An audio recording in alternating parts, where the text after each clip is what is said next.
Hai guys, aku mau nanggepin video aku yang kemarin ya.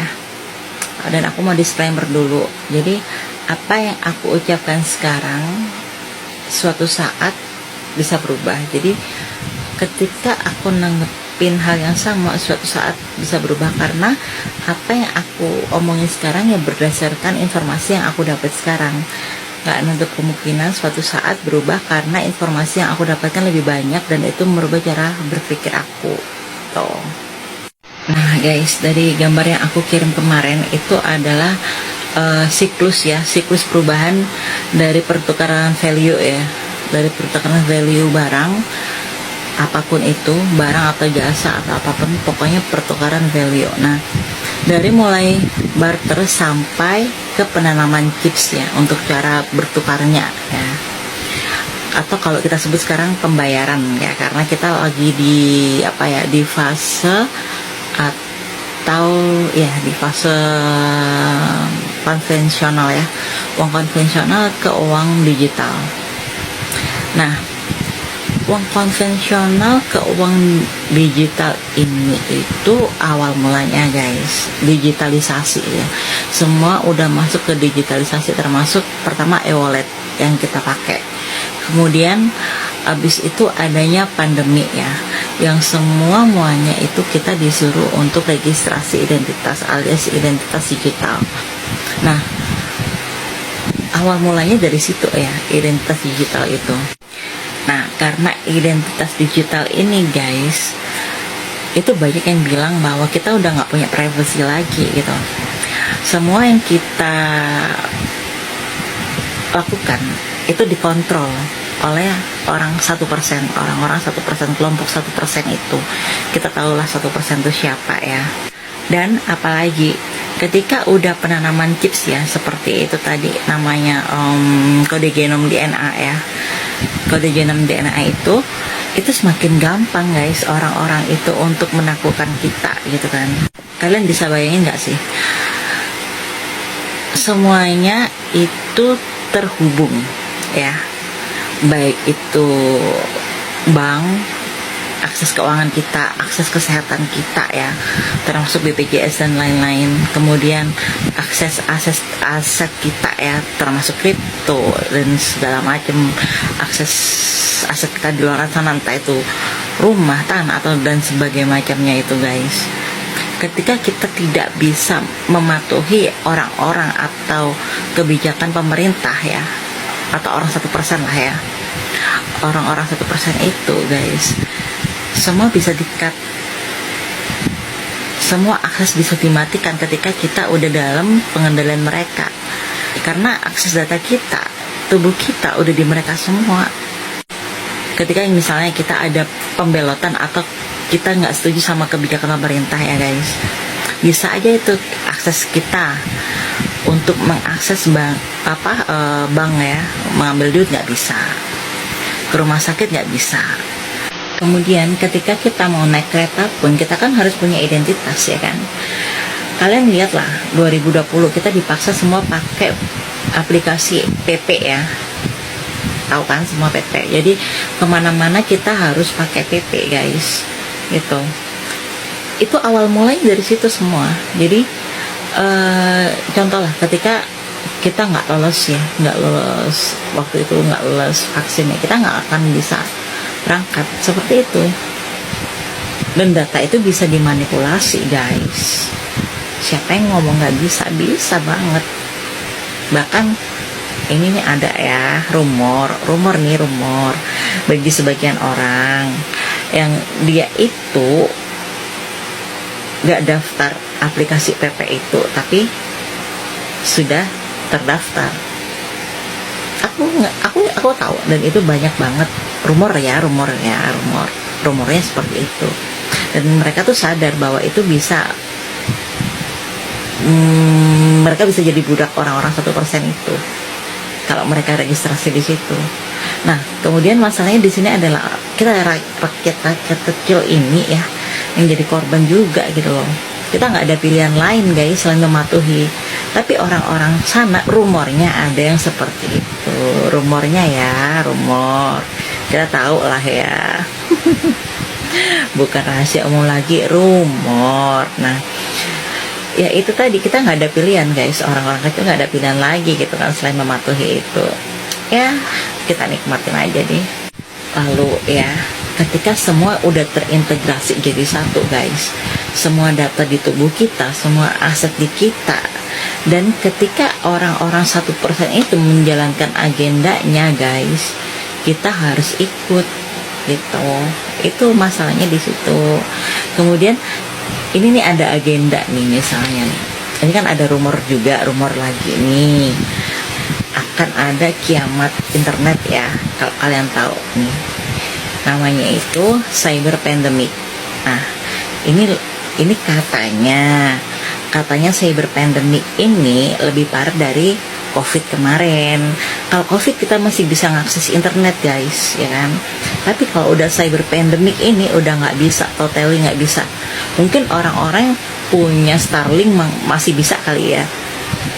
Cuman sebagai remahan rengginang guys, untuk beli Starlink tuh mahal punyanya Elon Musk tuh ya.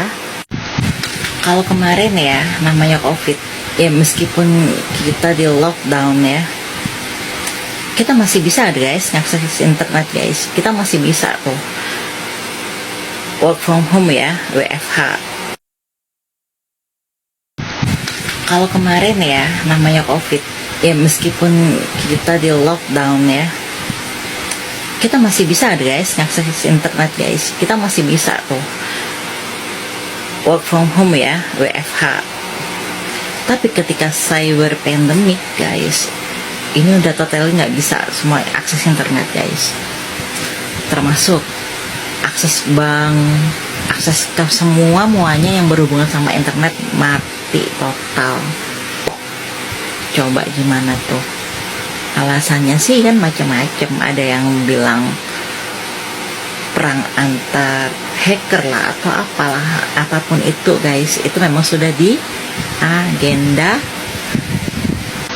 Kalian tahu nggak, orang-orang yang pioner nih di dunia teknologi nih pada pindah ke pertanian dan perkebunan dan peternakan toh. Jack Ma, kemudian Mark Zuckerberg, nggak tahu bacanya gimana yang bener, pokoknya si Mark itu yang punya Facebook. Kemudian ada lagi nih Bill Gates, mereka udah berinvestasi besar-besaran di dunia pertanian guys. Buat apa? Harusnya kan mereka investasi aja tuh di dunia teknologi. Tapi ada apa ini guys? Aku jadi ingat tuh beberapa tahun yang lalu tuh sempat lihat video ya di YouTube-nya siapa lupa aku. Ayo mari kita balik lagi bertani, berkebun, dan beternak. Ternyata memang ini kan agendanya guys, gitu. Dan perusahaan-perusahaan besar di Indonesia juga gitu sekarang. Aku kemarin itu lagi ngobrol ya sama orang-orang di TikTok ya, termasuk sama si Bopo tuh, sama si siapa Kak Bin tuh lupa aku. Dia tuh ada project ya, bikin kandang untuk peternakan sapi ya. Nah itu tuh perusahaan gede gitu kan. Kenapa mereka mengembangkan bisnisnya di sektor peternakan gitu kan? Kenapa nggak yang lain? Teknologi juga menjamin kan. Nah karena apa gitu kan? Ketambahan lagi Jack Ma, Bill Gates, dan Mark ini tadi ke sektor pertanian gitu. Ini semakin jelas gitu kan arahnya kemana gitu kan. Dan guys, aku kira itu perusahaan-perusahaan Indonesia yang gede-gede itu, kenapa dia membuka menginvestasikan lagi atau membuka bisnis lagi di bidang peternakan. Itu aku kira ya awalnya itu karena berhubungan dengan visi misinya Bapak Prabowo kan. Bapak Prabowo di situ bilang bahwa anak SD dapat makan siang dan susu. Nah aku kira itu gitu kan, ternyata lebih dari itu guys. Ada agenda yang mereka udah tahu gitu loh. Dan mereka cepet banget yang punya duit itu membaca arahnya kemana dan menanggulangin itu semua biar mereka tetap survive ya gitu. Makanya inilah yang perlu kita pelajari ya setelah kita tahu gitu. Setelah kita tahu bahwa sistem digital suatu saat bakal mati, kita harus ngapain? Nah, kita harus ngapain? Kita baca dari orang-orang gede itu guys. Mereka balik lagi beternak, mereka balik lagi bertani ya. Jadi ada nih yang bilang bahwa untuk mengamankan aset mereka ada yang beli Bitcoin ya. Karena mereka mikirnya bahwa Bitcoin tuh lebih aman karena ada ledger ya, alat yang seperti pager kecil itu, karena ada ledger itu guys. Jadi ketika ada aset-aset yang dikendalikan oleh pemerintah atau orang-orang 1% itu, mereka masih aman. Nah, gimana buat kita ini gitu loh. Kalau buat kita ini ya menurut aku ya ikutin aja sih orang-orang yang udah duluan gitu kan. Yang paling gampang apa? Beternak sama berkebun. Tuh guys, itu paling mudah. Karena meskipun itu sistem digital semuanya mati, itu tetap bisa bertahan karena manusia itu selalu lapar. Dan aku jadi ingat tuh, ada yang pernah bilang siapa yang menang adalah siapa yang punya sumber daya guys. Siapa yang punya sumber daya dan siapa yang bisa ngelolahnya itu. Nah, jadi untuk kita itu ya caranya buat tetap survive saat itu paling mudah ya bertani sama bertanam. Bertanam, beternak. Dan kalau nyimpan emas gimana? Nah, ini dia masalahnya guys. Kalau menurut aku ya agar berputar jangan nyimpan emas guys. Karena untuk kehidupan sehari-hari kalian mau ngandelin apa kalau cuma nge-save emas doang? Ya mulai sekarang kalian harus emas tuh dijadiin tanah yang bisa menghasilkan makanan atau sumber daya yang lain gitu.